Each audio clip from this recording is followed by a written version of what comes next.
munaasibadani lagu Daah Furayey Buugga Diwaanka Maansada Abwaan Cabdilaahi Suldaan Maxamed Timacade oo uu qoray Booba Yuusuf Ducaale isla markaasina ay soo saartay soona daabacday shirkadda daabacadaha casriga ah ee Sagal Chat ayaa lagu qabtay Hotel Mansoor ee magaalada Hargeysa waxaana ka soo qayb galay wasiirka wasaaradda hawlaha guud iyo guryeynta Somaliland wakiilka Somaliland u fadhiya dalka Itoobiya abwaano halabuuro mas'uuliyiin iyo marti sharaf kale oo aad u tiro badan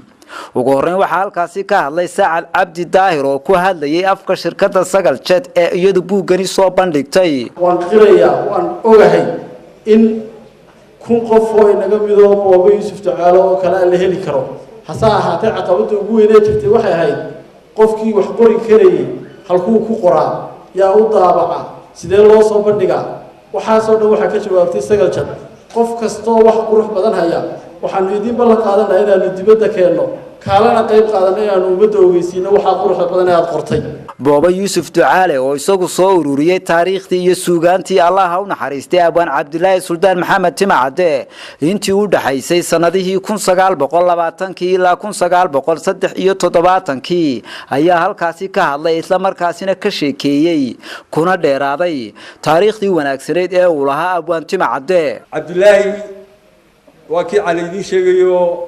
maansooyinkiisu saddex marxaladood way 36 kii 60 kii 60 kii 90 kii 90 kii 17 kii saddexdaas loo qaybiyaa arar yar buu lahaa way iska farabadnayd dadkan gabayga aad u koolkooliya ayuu ahaa Cabdilaahi Suldaan anigoon qasaasin dibnuhu igama qaadeen qordiidka anigoon u jarin qunuma luuqayn مسؤولين كسعودي شركة دهب شيلية تليسوم أيها كوبعادية بوابا يوسف تعالى تاريخ ده حلقة وكسو أورية سوغانتي الله هون حريستي أبوان تمعدة يغوصيدو كلانا همبلية شركة صوت بعد بوغاني ساقل شات waxaan si gaar ah iyadana ugu mahadnaqayaa shirkadda Sagal Chat oo runtii qayb muhiim ah ka qaadatay dalkan iyo dadka dhalinyarada soo baxay wax qoraya runtiina waa wax fiican oo aad loogu mahadnaqo markastana way dhiirigelisaa qorayaasha qaybaha kala duwan ee dalka ku nool sidaan warka ku hayo qoraagu waxa uu qoray waxa ma filayo any single author oo Somaliland leedahay ama Soomaali leedahay oo maanta ka qoraal badan ama qoraaladiisu ay ka mugiyo miisaan badan yihiin oo Boobe la dhigi kara inuu jiro horta maanta ma garanayo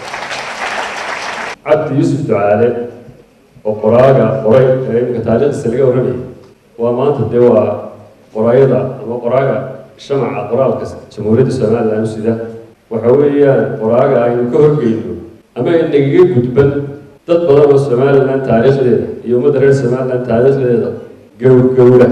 أو سيداني هاي مشاعة abwaano halabuuro mas'uuliyiin iyo marti sharaftii kale iyaguna halkaasi ka hadlay ayaa dadweynaha ku bogaadiyay in ay weeleeyaan isla markaasina ay ku dhaqmaan gabayadii wanaagsanaa ee uu abwaan Timacade kaga soo horjeeday qabyaaladda Mukhtaar Mursalxiin Home Cable TV Hargeysa